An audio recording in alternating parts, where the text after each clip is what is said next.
often a name forgotten by many. However, those who saw him play immediately knew he was different. Throw to the end zone instead, and it's DJ Moore for the touchdown! Do I have a story to tell you? Because he was a superhuman quarterback. From his incredible play on the field, to his weird wardrobe choices, from getting arrested at the University of Florida to his rise to NFL MVP, how good was Cam Newton actually?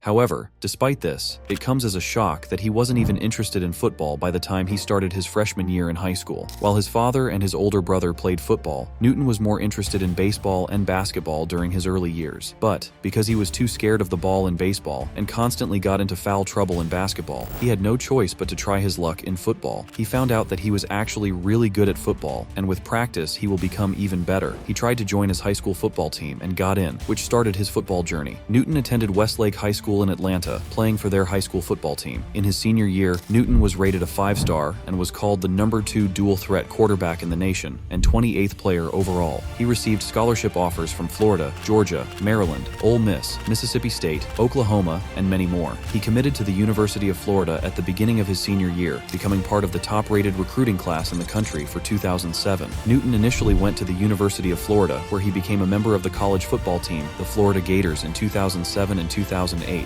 He was coached by Urban Meyer, the coach of the Florida Gators at that time. As a freshman in his new college, he would have to sit behind Tim Tebow, where he would come in for some plays as a gadget quarterback. His freshman season would come to an end when he got tackled and got a severe injury in his ankle and had to take a medical redshirt season, which meant no football for him for the rest of the season. But something unexpected happened when he was in his sophomore year playing in the new season openers against Hawaii. Later in his sophomore year, Newton got arrested on a felony and got charged of burglary, larceny, and obstruction of justice. He was arrested because he stole a laptop from another Florida University student, which also led to his suspension from his football team. All charges against him were dropped after he completed something called a court-approved pretrial diversion program. He decided to move out of Florida 3 days before the Gators win the national championship over Oklahoma. After he decided to leave Florida, he had to play JUCO, as he was ineligible for 1 season. He decided to attend Blinn College, which is located in Borham, Texas, in 2009, and he was coached under Brad Francione. During that time, he led his team to the championship, making an impressive total of 2,883 yards with 22 touchdowns. He was also the most recruited JUCO quarterback in the country. He was ranked number 1 quarterback from either high school and junior college and was a 5-star recruit. During Newton's time of recruitment, Oklahoma, Mississippi State, and Auburn were his 3 finalists. At the end, he decided to play for Auburn Tigers. During the offseason, Newton's coach Gus Malzahn knew that Newton had a special talent in football, so he worked with Newton to refine his throwing mechanics so Newton can become a true dual-threat quarterback. He started the first game of Auburn University's 2010 season. They ended up winning a home game against Arkansas State on September 4th, 2010. Newton had a shocking 186 passing yards, 171 rushing yards, and 5 total offensive touchdowns. He was named the SEC Offensive Player of the Week, representing his performance in the 52-26 victory against Arkansas. Cam would lead Auburn to a 12-0 start, but in the Iron Bowl against Alabama, they were in a tough spot, trailing by a 24 at half. But then, something extraordinary happened. A stunning comeback led by Newton that resulted in a 28-27 victory. It was a historic moment, the biggest comeback win in Auburn's 117-year history, etching December 4th, 2010 into Auburn's legacy. After the incredible comeback in the Iron Bowl, Newton carried that momentum into the SEC Championship on December 4th, 2010, where Auburn faced South Carolina. The game turned out to be a memorable one, with Newton showcasing his magic once again. He threw for an impressive 335 yards and scored 6 touchdowns, leading Auburn to a resounding 56-17 triumph. This outstanding performance not only secured the SEC championship for the Tigers, but also earned Newton the prestigious title of SEC Offensive Player of the Year. Simply put, Newton's skill and leadership were a game-changer for Auburn, delivering victories that will be remembered and talked about for years to come. The Heisman Trophy, the pinnacle of individual achievement in college football, found its way to Newton's hands. Standing alongside Auburn greats Pat Sullivan and Bo Jackson, Newton joined the elite fraternity of Heisman winners. On January 10, 2011, in Glendale, Arizona, Auburn faced the Oregon Ducks in the BCS National Championship game. The anticipation was high, with some predicting a high-scoring showdown. However, the game unfolded differently, with Auburn edging out Oregon 22-19 in a nail-biting contest. Newton played a pivotal role, throwing for 262 yards, 2 touchdowns, and rushing for 65 yards. Though he lost a fumble that allowed Oregon to tie the game, he displayed resilience by driving driving the Tigers down the field for Wes Byram's last-second field goal.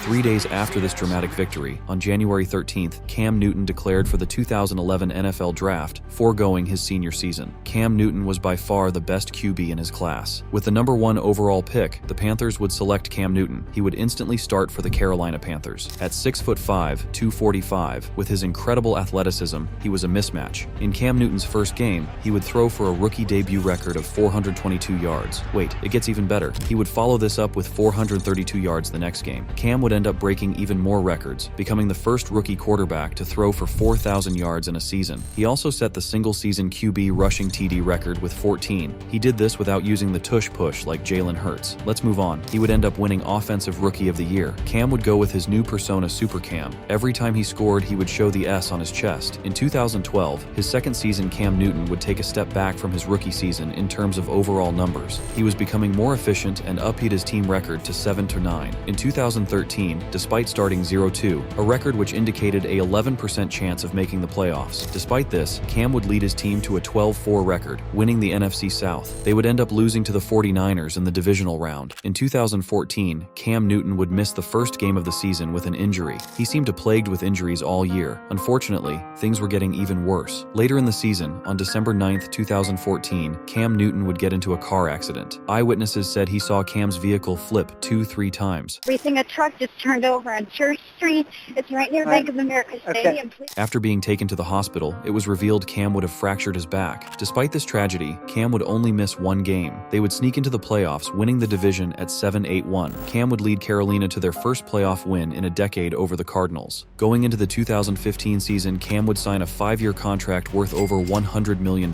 Cam Newton officially became Superman Cam this season, leading his team to a 15-1 record, throwing 35 touchdowns and rushing for 10. Cam Newton was the engine for this offense. He was a game changer just like he said he was. This type of season would lead to Cam Newton winning MVP. In the playoffs, Cam Newton would beat Seattle by a touchdown in the divisional. He would then blow out Arizona by over 30 points to bring the Panthers to just their second Super Bowl appearance, looking to get their first title. The Carolina Panthers came into this game 4.5-point favorites. Their offense seemed untouchable until Von Miller and company showed up. Cam would struggle against the elite Denver defense. In the first quarter, Von Miller would strip Cam Newton, resulting in a touchdown for the Broncos, giving them a 10-0 lead. Despite this, Panthers only trailed 13-7 going into half. With 4 minutes left in the game, Carolina trailed by 6. Cam had a chance to go win Carolina the game. Unfortunately for Cam, Von Miller had different plans. Von Miller would cap off his Super MVP performance with another strip sack on Cam Newton. The Broncos would end up defeating the Panthers 24-10.